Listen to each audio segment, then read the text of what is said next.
Hello guys! Welcome sa aking vlog. Paano i-check o malalaman kung may gumamit ng iyong ARC o residence card? Halimbawa sa pagkuha ng line phone o line SIM. I-download ang pass sa App Store o Play Store.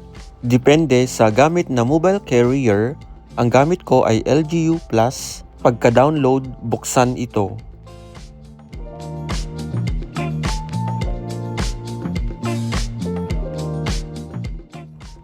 Pindutin ang Login. Ilagay ang pangalan, resident registration number, at phone number.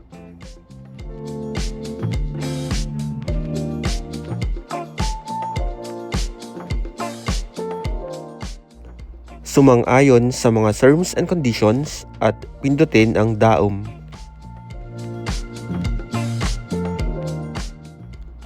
Ilagay ang 6-digit verification code na pinadala sa iyong phone number. Maglagay ng 6-digit password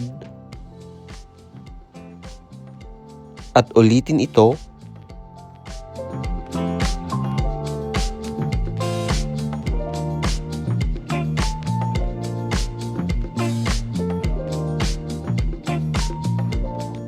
Pindutin lang ang tatgi.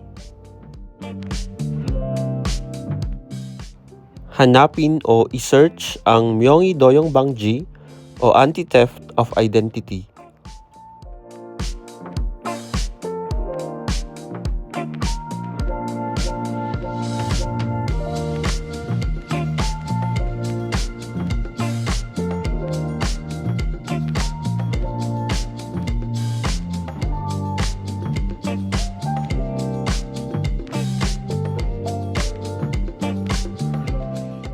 Pindutin ito, Myeonggi Doyong Bangji.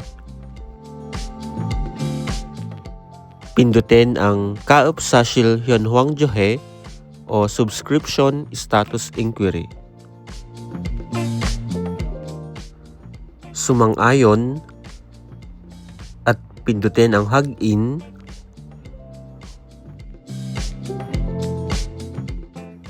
Ilagay ang last 6 digits ng iyong resident registration number at pindutin ang Login.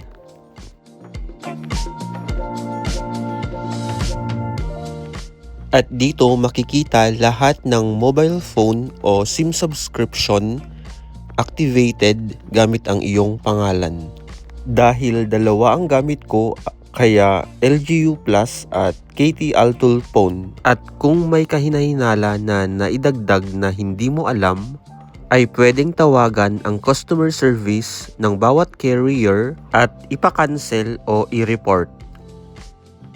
Halimbawa ay hindi mo gamit ang number na ito, ay pindutin ito para matawagan ang customer service ng mobile carrier.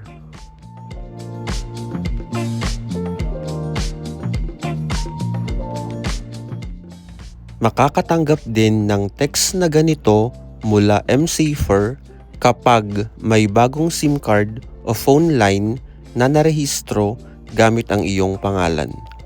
At para naman sa identity theft ay kapag may unauthorized activity o transaction ay agad tumawag sa Korea Immigration Contact Center 1345 o bumisita sa local police station para mag-file ng report. Maraming salamat sa panonood. Annyeong!